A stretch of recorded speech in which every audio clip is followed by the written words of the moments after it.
My name's Billy Gould. I play in the band Faith No More. I'm a bass player. I also produce a lot of bands, and I'm producing a bunch of stuff this year that is kind of in the beginning of production that I can't really talk about because the bands don't want me to tell, but there's something, you'll see. No.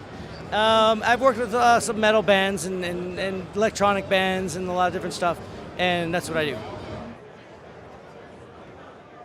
It looks very healthy, actually. I mean, it's something I've been coming like 20 years, and it seems like this year, two things. It's more mellow in some ways, where I don't get a lot of nervous energy, which is good for me. It's more fun to be around, but also there's a lot of activity as well. So it actually seems kind of, I mean, as a musician, it actually seems like there's some interesting things this year, and it seems kind of healthy. The past couple of years, I felt like it's kind of it was always a bit strange energy, like, where's everything going, what's going to happen, and it doesn't feel like that now. That's my observation. And do you see that there's younger musicians now that are more accomplished because of the technology? That's a good question. I'm not sure about that. I'm seeing some crazy technology.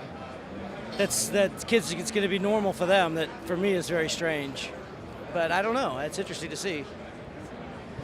So, like, what would you suggest for an upcoming musician in today's industry? How does he, get that kick to not just write good music, but how can he push himself in today's industry where it's so crowded and so much music out there? That is $1 million question. I don't know. I really don't know. I think you just have to do what feels right for you, and you just have to, if this is something you've decided you want to do with your life, you're going to do it anyway. So you have to, I think the thing is to figure out what the part of it is that really gives you that energy, and you just have to trust that it's going to work out for you if you're willing to find that part of yourself. I mean, if you try to think about things like certain rules and you try to codify it like a certain thing, I think that you're not going to tap into the individual part of it. I mean, like with my band was so strange. I can't believe that we actually got successful if I look at it on paper, because everything we did was kind of wrong. But we tapped into something that worked for us, and it didn't make sense, and it was different than what a lot of other bands are doing, but it worked. So I would just say, really, kids, find out what you really want to do that really comes from yourself. One question from my side is, does the gear and mastering help you get successful? I come from a perspective where I was always interested in the technical side of making music, and the more I learned, the more I could hear things. So for me, if I hear a band that wasn't mastered well, I can hear that, and it bothers me, actually. And it affects how I perceive the music. Maybe that's really bad, but I have that issue. When something feels good to me, even if I've only heard 10 seconds of a song, it will make me get into it. It'll give me emotional feeling. So it's kind of superficial in a way, but that's how my mind works, for sure.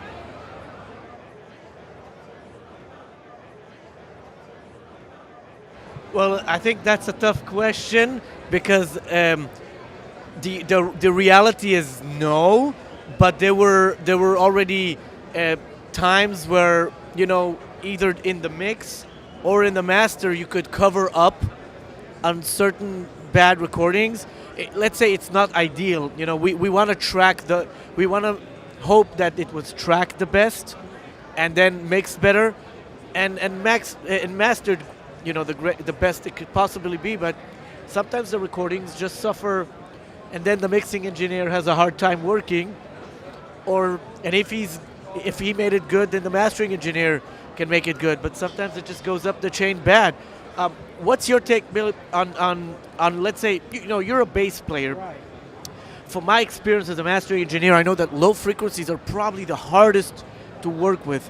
And I think bass guitars are probably you can say the uncontrolled animal. It's very interesting, actually, and most people I know that are engineers have the hardest time with the bass guitar.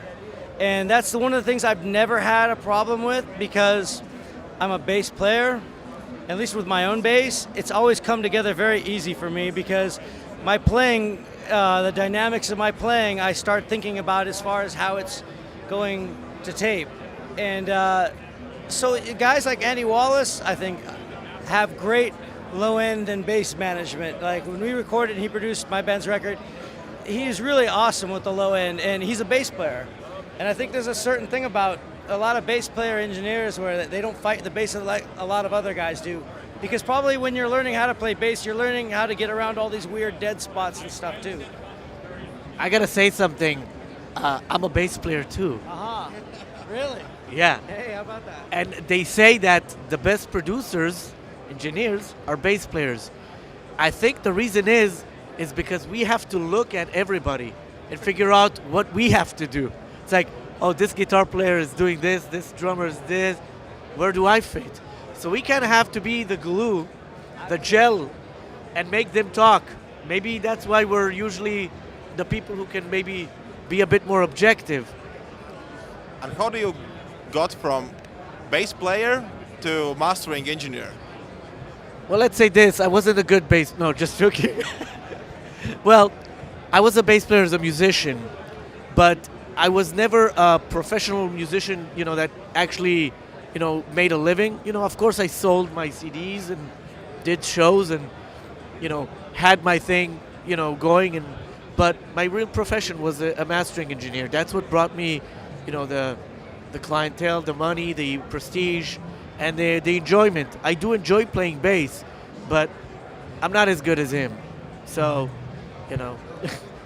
I'm different. I think the cool thing about music in a weird way is there are no rules, and you kind of find your own way for what it is that you do. And I mean, what got you into mastering probably was going down some paths, and you found the path where you really connected with, right? Yeah. I mean, isn't that true? Yeah. Well, what happened is I was a musician like a lot of people, and I was a music journalist and a broadcaster and DJ. So it's kind of like I was on the other side of the window. Not in one way I was like the engineer, but in the other way I was the listener, the music journal, the critic, the guy who's objective, and it's like, oh, I'm listening to this album, So, like, for example, I would listen to Fate No More. I was like, oh, is he putting a phaser or a chorus on that epic? Like when he's doing this, ta-da-da-da, ta-da-da-da. I was like listening to those things, and not because I was trying to do that, but more as like deeper layers, because there's the vocals, there's the guitars, but you can listen to bass lines. They do a lot, So, and I didn't know Andy Wallace was a bass player, but it makes sense now. Yeah, it makes sense, right? Yeah. I didn't know that either until I was working with him, and it's like, oh man, he's a total bass player, actually. And he did King for a Day. Exactly. He did And an album. that album actually has really good bass. For example, that song, Dig in the Grave. Right. There's a riff that you do that actually is like, you're moving like the song Right. forward, and you can hear the bass a lot. I learned a lot just watching him work, And also, I mean, because he comes from like where I came from as a musician, like I could understand kind of what he's doing sometimes, and it was very interesting for me, actually. I didn't really get into production before I worked with him, I would say. That kind of got me, I was always curious and doing little like 4-track tapes and stuff, but that's when I really started kind of connecting a little more with that side of music. I think also Andy is a very artistic mixer. Everything moves in the mix. Things go up. Oh yeah, definitely. So I think Focus, like everything and where it moves. It's amazing, actually. I could never ever think like that. I really respect it. he also tracked you guys, right? That album? We tracked it too. Yeah, it was like 3 months we were working together. And Cliff Norell too was the engineer, and he's an awesome engineer. So was the bass mic'd? Mic'd and DI'd both. Yeah, I've always kind of had both. Do you remember if it was a condenser or dynamic?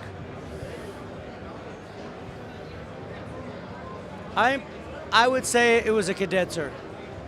It was a condenser. I have this old cabinet I've had since I was 18, and I always use that cabinet. And the speakers are really ratty. It breaks up a lot, but that's kind of the top end, the bite that I've always had. I've always used that for every recording, and it had to be a condenser. I don't remember which one it was though. It's interesting to record with condensers because it's like putting your ear on the amp. Exactly. You're gonna hear everything if the cab is Exactly. All of everything. everything. It's like a window that is clean. you also see, you see how the clouds are gray. You know what I mean? All right. So, you record bands, right? Yes, You, exactly. Now, how much do you pay attention to the actual tracking, like getting the right tone with the right mic? A lot, but the more you do it, the more you kind of know what something's going to do. So you kind of know where you want to go with it. So that helps when you get to know mics and stuff. But also, sometimes if something's working and it feels right, you just move on and you trust it, because you want to make sure that musicians aren't getting tired of you moving mics and changing things around all the time too. So you want to try to minimize a lot of that experimentation and kind of keep the flow. So because the performance, I think, is always the most important thing. Always. I mean, that's how I was always taught. Like a bad, not such a good recording with a great performance is better than a not such a good performance with a great recording.